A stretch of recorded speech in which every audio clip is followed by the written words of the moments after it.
This week's Nifty Gifties on F5 Live Refreshing Technology is proudly powered by the Microsoft Store. Whether you're looking for a new laptop, tablet, Xbox, games, or a whole lot more, you can get them at the Microsoft Store. Remember, current students, faculty, parents, and active military can save up to 10% off almost everything. To browse the products and learn more about the discounts, you can go to f5live.tv/Microsoft. So we've talked a lot over the years, I suppose, about Apple's walled garden. The company is very well known for keeping their stuff internal. Everything is designed, built, and controlled by Apple, and that includes the stuff that you're allowed to put on your own device. The concept is itself divisive. Some people love the idea that they don't have to worry about installing certain things, and it's all just this one streamlined process. Other people would like more control over what they can and cannot do with their devices. And so, there's got to be a middle ground somewhere in there. Maybe. Apple doesn't want to find a middle ground, but we continue to see the European Union force them into some sort of a middle ground. A couple of years ago, there was an incident, a situation where they started to require all phone manufacturers to use micro USB. Apple said, how about we include a micro USB adapter in the box? And the EU said, okay, I guess that will work. And so Apple continued to use the Lightning connector. Now that's going to change. The iPhone 15 theoretically will be the first device with USB-C. In the iPhone category, we'll see in 2 months whether or not that's the case, but all of the leaks, all of the renders appear to show USB-C, and that's because of the European Union. A couple weeks ago, we got word that one of the scourges of modern technology, as far as Avram and I are concerned, sealed batteries, or sealed bodies on phones, tablets, laptops, things like that, could become a thing of the past because the European Union wants to require that manufacturers allow you to change your own battery, to at least have the ability to change your own battery. That would really change the world. Apple made the sealed body popular with manufacturers. It's never been popular with consumers, but popular with manufacturers. If anybody else had pulled a scam like that, the world would have erupted and revolted. But now we have something else happening.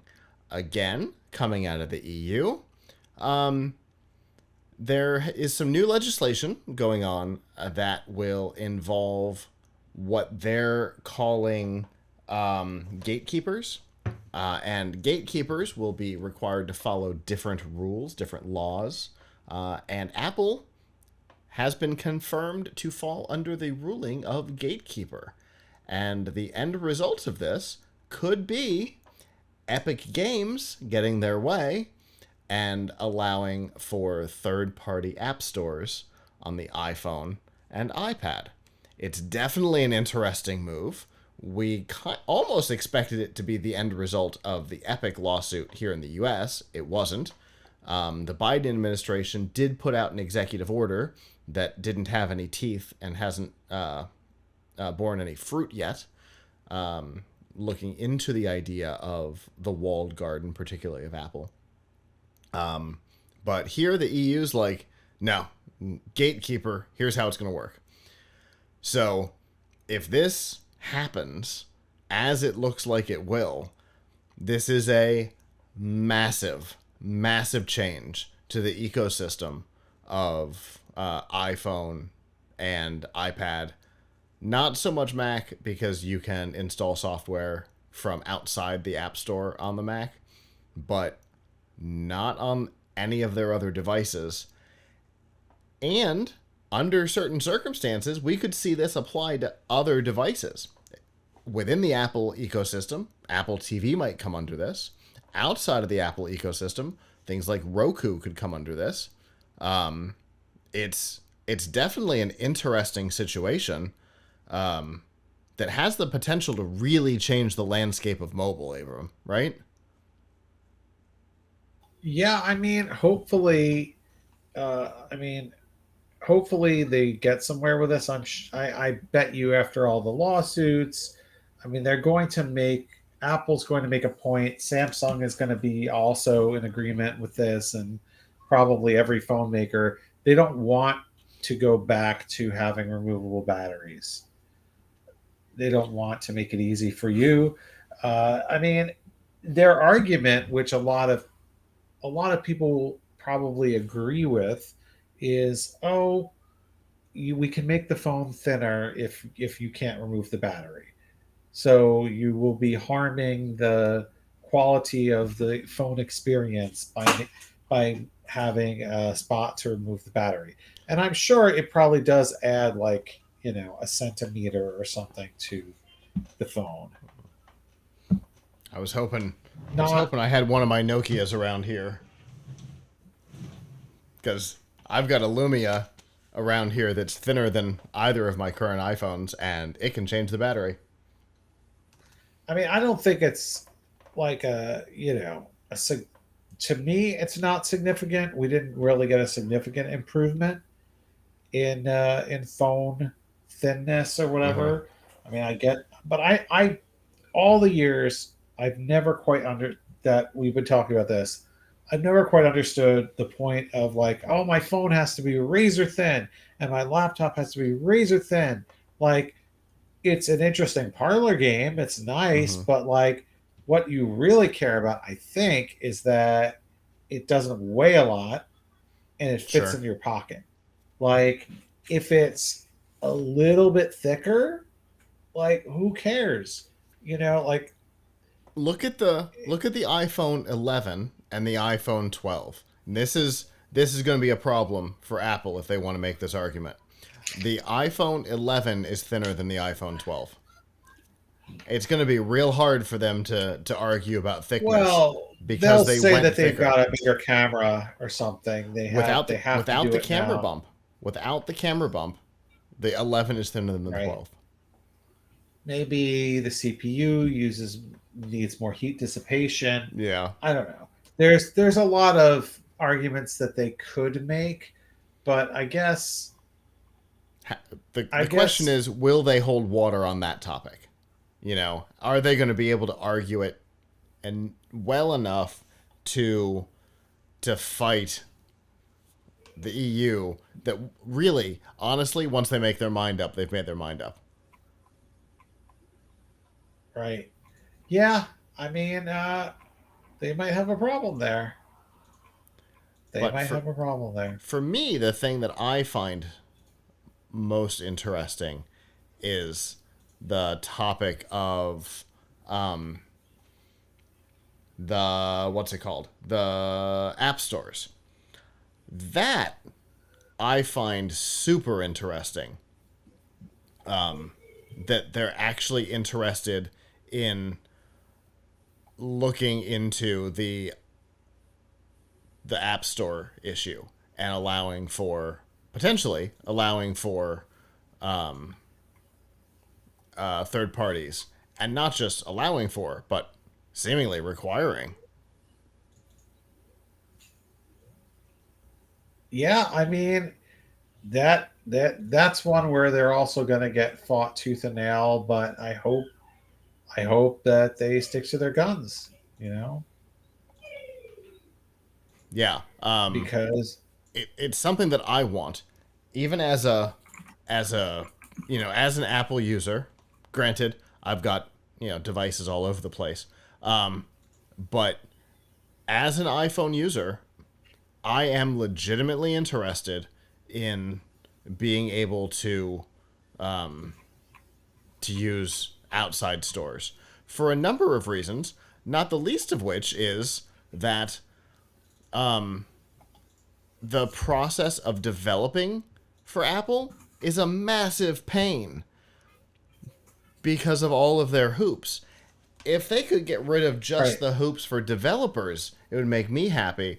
But it sounds like they're going to have to go a lot further than that.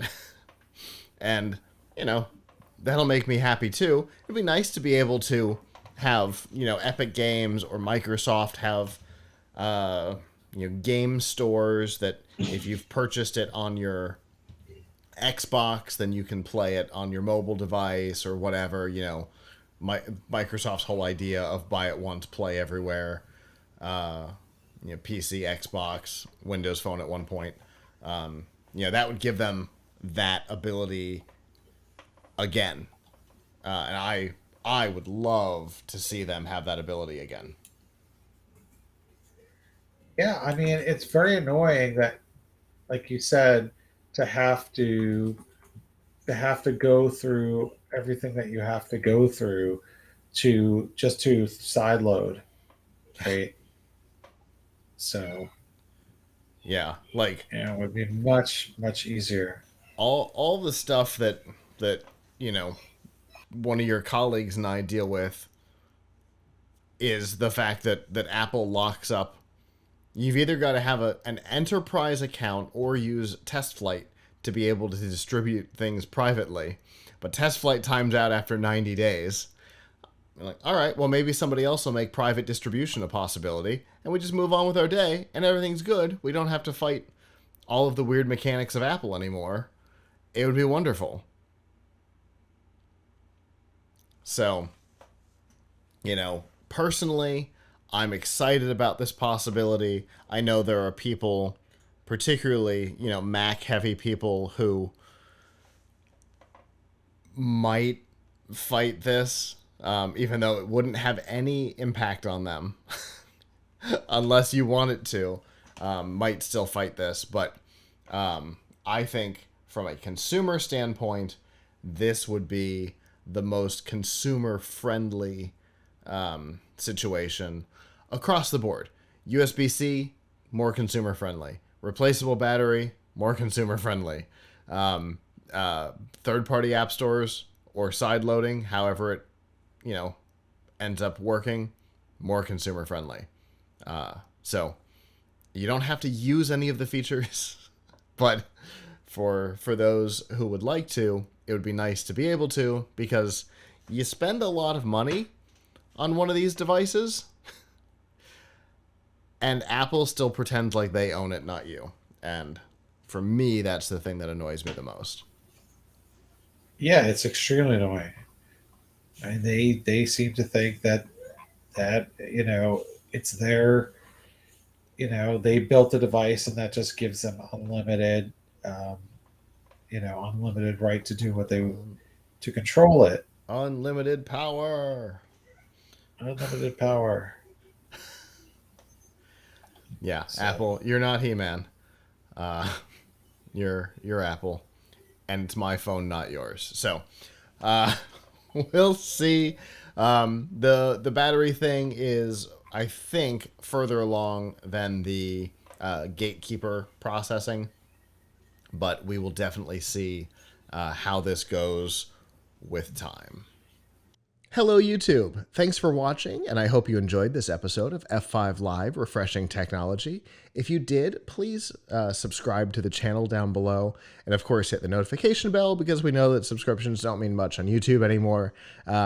If you've got topics that you'd like us to talk about in the future, please comment them down below. And if you'd like to not follow us on YouTube, there's lots of ways that you can follow along with our content by going to plughitslive.com/subscribe.